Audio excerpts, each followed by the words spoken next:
Hello and greetings, my wonderful, wonderful friends. I hope you've missed me as much as I've missed you, because I've missed you just to the dickens. Anyway, I promised you a long time ago that there would be some lost episodes of Beastly Reviews.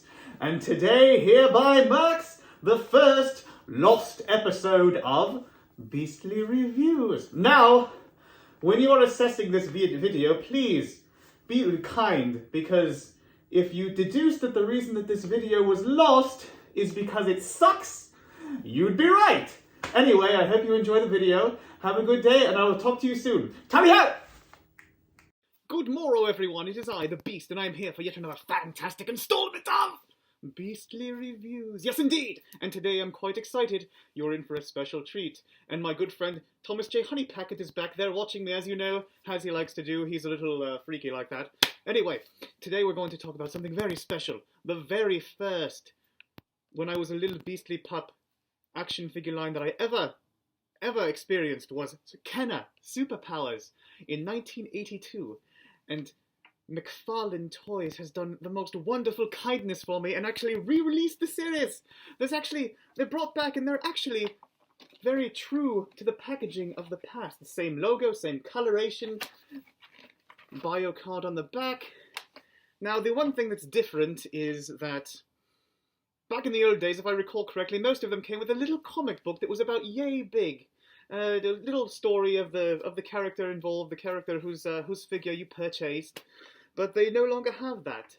But that's okay, because what you can expect now in the age of inflation and recession and all those other nasty, nasty words, we can't be expecting value new now, can we? Now, this is not going to be a proper unboxing video as you may have expected them to be, because you see, I would like to keep these in their pristine boxes because they're so reminiscent of the past for me, and I need every little bit to remind me of how things used to be back in the good old days.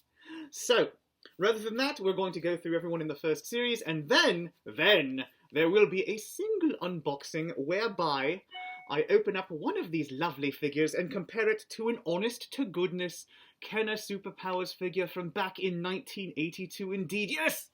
So, without further ado, let's get this show started. Let's get this party starty. Okay, I'm sorry about that. Anyway, first figure, of course, heaviest hitter of all, Mr. Superman, with his bio card on the back. On the back of this, it only shows 3 characters. That's interesting, because there's significantly more than that. But it also shows the two vehicles, which are also here, by the way.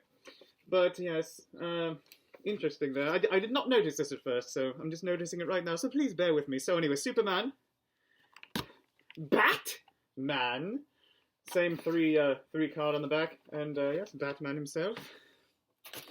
Rounding out the 3 on the back, Darkseid. I don't really know if that's what he does with his sound, but I'm going to assume it is. Green Lantern, who actually is magically spawned on the back of the card, whereas they were known before. The Flash, where more have actually now spawned on the back of the card mysteriously. He's now here. As well as a character I'm not familiar with. That is the Batman Who Laughs. Appears to be some sort of Joker-Batman hybrid of some type. I probably should have actually read the bio card before I figured out what this is all about. Born from the nightmares of the dark multiverse, the Batman Who Laughs is a hybrid version of Batman the Joker from Earth 22. Well, there you go. I guess I was right.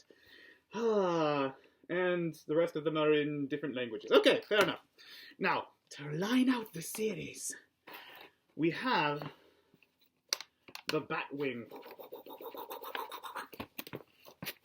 And there's an image of it on the back, because I'm not going to be opening this up. Sorry.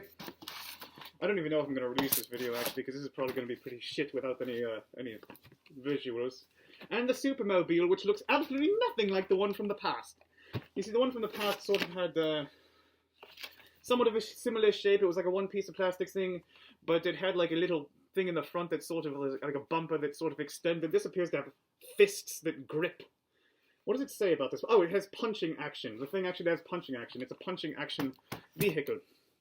Anyway, so this is the series. I am elated that that McFarlane Toys has decided to re-release these and pay homage to one of the greats of all time.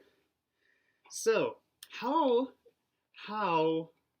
do these figures line up to the ones of the past? That's what we're about to find out. So, strap yourself into your punching supermobile, because things are about to get lit, yo!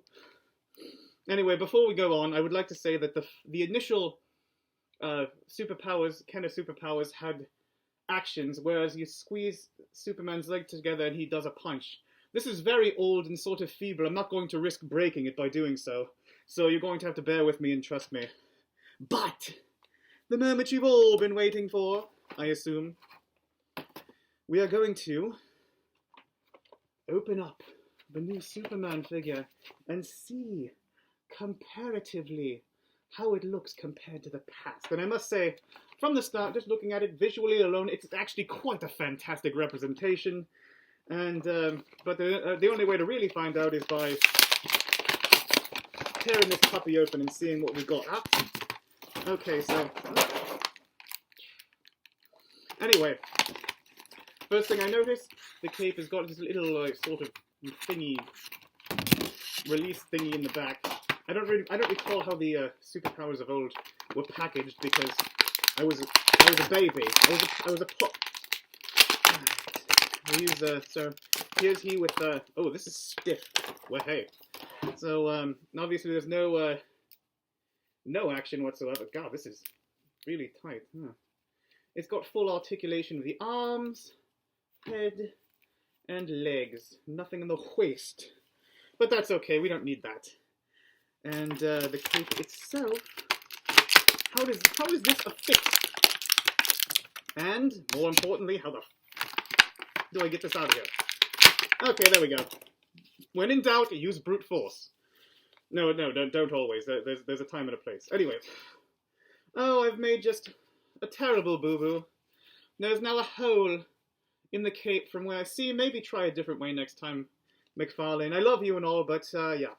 Although, one thing I am sort of delighted, even though it's a very different material, probably a cheaper form of cloth, it does have the same fixture on the back. You see how it sort of has this U-shaped plastic bit, so it sort of just kind of snaps on to the back of the figure. Although this also seems of cheaper quality than 1982. Come on, I'll do better. All right, so let's see how it affixes. All right. And here's himself right here, and there is the whole cape. There he is in all of his glory. And here is the original. So basically, the first thing I'm going to point out is, as you can see, there are some striking similarities. The body is very similar, I must say. The head also sort of uses the same stylization with the just blue dots for eyes, which is an absolutely fantastic design choice in my opinion. Although one thing that I do notice is the initial Superman has a bit more of a Christopher Reeve-ish sort of look to it, whereas this Superman has more of a generic sort of 21st, 22nd century sort of futuristic, cartoony sort of look. So we've got Christopher Reeve and his weird doppelganger. So 1, 2, 1, 2. The Superman players are here. And another thing, they have a larger insignia on the back compared with this one, which is not all the way filled up, and the cape lengths are also quite different. So this is all the way to the ankles, and this is just sort of to the arse area. But the pose is very similar, although the arm curvature right here is just slightly more bent for that power punch. But overall, as far as height is concerned, it looks like the new version is just slightly taller. But overall, from my experience, from my expert superpower experience, the new McFarlane Super Powers figures are a fantastic homage to the past, very, very true to the days of yore. But I'm very happy with these. I'm not really sure why I would rate this series, but I will rate it 10 out of 10 for 10 years of joy. 10 is very, very short compared to how long this has been out. Regardless, doesn't matter. Anyway, if you like this video, please do me a kindness. Like it, subscribe it, and I will see you next time for yet another fantastic installment of Super Beastly Reviews.